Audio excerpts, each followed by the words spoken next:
So the person who actually wrote the what I'm gonna call the introduction article for the intellectual dark web, for better, I don't really know what else to call it, but I'm gonna call it the introduction article for the intellectual dark web. This was actually written by the New York Times op-ed. She writes opinion pieces. Her name is Barry Weiss. She's 34 years old, but still looks like she's in middle school. It's really fucking weird. I've never seen something like that. Very odd stuff. But, there is this, obviously this whole thing going on with Brett Kavanaugh. It is a really, like, mumble jumble type thing right now, because basically what happened is the accuser, Ford, wants to have an FBI investigation of this, which is actually not unprecedented, because this isn't a criminal investigation. This is a background check, which is something that the FBI has already done on Kavanaugh. Now, if you don't know, this is not something that's unprecedented when it comes to Supreme Court justices, because Clarence Thomas, there was actually an accuser named Anita Hill who came forward, and they actually did an FBI investigation on Clarence Thomas. Now, I saw someone try to say that it was because it had to do with federal matters in a federal place, but the thing is that this is not a criminal investigation.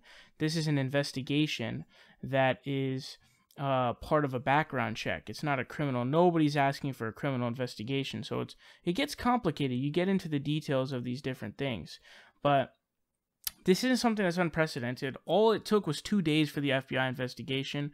Essentially, the accuser, Dr. Ford, has came out with this accusation. Now, the thing here is that basically she had to flee her home because she was getting death threats and her email was hacked and different things. So she said that her lawyer said she's gone into hiding. And basically what she said is, I want an FBI investigation into this because I feel that I'm going to testify and you guys already have your preconceived notions.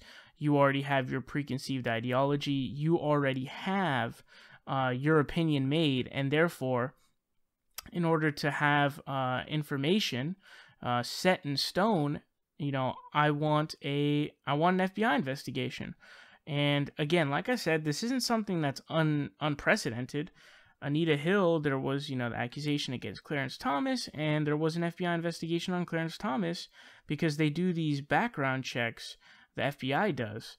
And there is some really weird stuff about Kavanaugh in the first place. Like, there was some way that he bought like $200,000 of baseball tickets or some shit like that, which is, if that's not like a red sign, like, whoa, like, what the fuck, you know what I mean? Like, that's kind of crazy. But they're trying to force a vote ASAP. So what they're trying to provide is like this ultimatum is like, hey, we have the opportunity for you to come forward and testify as well as Kavanaugh. And, if you don't, like, let's proceed to vote, as if it's like you're not being massive hypocrites, number one, because you stated that, in an election year, we can't, get a Supreme Court justice through.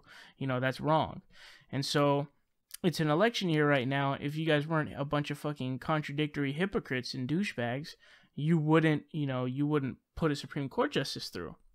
So there's this false sense of urgency in the first place when there shouldn't be any, hypocrisy-wise. But second-wise, you're talking about trying to bulldoze someone through who is going to sit for life, and you don't even have the patience to actually, especially this process, man, because this process has been complete garbage. This process of actual review has been complete shit. There's been a fuck ton of documents that have been withheld. It has been a really, really shady situation. But let's get back to this specific issue at hand. So, the intellectual dark web intro article writer Barry Weiss from the New York Times. I'm going to read you guys the transcript of this when she was on MSNBC with Stephanie Rule. I don't know why she was on MSNBC. Weird that they would have her on because she's an idiot. But here's what she said. She said, I believe that she's completely sincere in what she believes happened, and maybe it did happen exactly as she said 36 years ago, although we all know memory's capricious. But the idea that it's not a he said, she said, that's exactly what it is. And what's very, very different about this case as opposed to a lot of other #MeToo stories, it's like that famous New York Times ad that I think is so excellent. This is not a paid ad for me, from the Times, by the way. It's, quote, he said, she said, he said, she said, she said, she said, she says, she said. The whole thing in all of these instances is that there's been a sustained pattern. And Stephanie Rule says, and that was around Bill Cosby. Weiss says, by all accounts, and by the way, Harvey Weinstein, Nate, we could go through them, the ones that have stuck. There's been a pattern by all accounts. Other than this instance, Brett Kavanaugh has a representation as being a prince of a man. Frankly, other than this, now I believe her. I believe what she's saying. I'm just saying in the end of the day, it's one word against another. She goes on to say, what about the deeper moral culture, like the ethical question here? Let's say he did this exactly as she said. Should the fact that a 17-year-old, presumably very drunk kid did this, should this be disqualifying? That's the question at the end of the day, isn't it? And Rule responds saying, wait, hold on. We're not talking about should he be disqualified to be a dog catcher. We're talking about to be a Supreme Court justice. And Weiss says, I'm aware. So, and this actually goes on. Rule says, what if someone was chosen who doesn't think this is acceptable? What if women like you and I and every other woman we know can say we've had similar-ish things happen and we've accepted it? What if this is the moment to finally say, you know what, let's actually take a stand and not say this is life, people get drunk, yikes, and actually move in another direction and say this does disqualify you. Let's find another pick. And Weiss says, yes, I'm just saying, what's striking to me is that I guess I'm thinking of it today from the perspective of, let's all think about our worst instance that's happened to us in this world and imagine it paraded out in the front of the country, and that most men we know it's a horrible reality. I'm just saying, I'm interested in the deeper cultural thing. It's a disgusting reality about our broken sexual culture. All right. Here's the problem. Here is a big, big problem. First of all, Barry Weiss is a complete fucking idiot. I want to say that. Complete dumb fuck, complete dumbass. No way around that. But the idea that, first of all, being 17 years old, which when you're 17 years old, you're fully cognizant and aware that rape is bad, that lacking consent is bad, that doing something without consent is very fucking bad because that is rape. When you're 17, you're fully aware of that shit. You're fully cognizant of it. You know all about it. You know all about it. There's nothing you don't know about of those issues. And being drunk doesn't help the situation. That makes it worse, because that means that you got under the influence and you didn't have the control to control yourself and to be someone, and that means that we should trust you even less.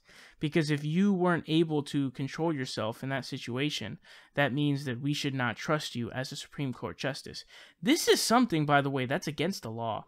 You can't rape someone. You can't do that. So if someone doesn't if someone doesn't give consent, you cannot fuck them. You can't. That's illegal. So the idea that because someone is 17, and by the way, I mean, being 17 in the first place anyways, that's not something that gets prosecuted, but obviously you don't have consent at 17 to fuck. But the main point here being, the idea that somehow because you're 17 and drunk, rape is okay, is one of the dumbest things I've ever heard. And it really concerns me that this idiot didn't actually think this through in her head. And I'm not sure if she still is someone who thinks this, but the fact that the Republican Party, and I don't know if she's part of the Republican Party, I don't know what she is. She's a doofus, dumb fuck. I know that. But I don't know if she's part of the Republican Party, but it seems like when you become to the position of, yeah, we acknowledge that he did it, but was it really bad? Yes, rape at 17 years old is bad. Yes, 100%. That is illegal, is against the law. And if you are talking about being if you're talking about becoming a Supreme Court justice is insanely important. Insanely important. The highest court of the law. What they rule is the law of the land. That is the law of the fucking land. And you're talking about it being okay to have someone who was a rapist on there, who actually, did not gain consent from someone. That is insanity. That is insanity, man. I can't actually fucking believe that. Um, it's not acceptable to be a criminal. You know, it's not acceptable to be a criminal. And you know, generally speaking, it's not acceptable to do that. But to be a Supreme Court justice, you're supposed to be above all of that. But Barry Weiss is a complete dumb fuck.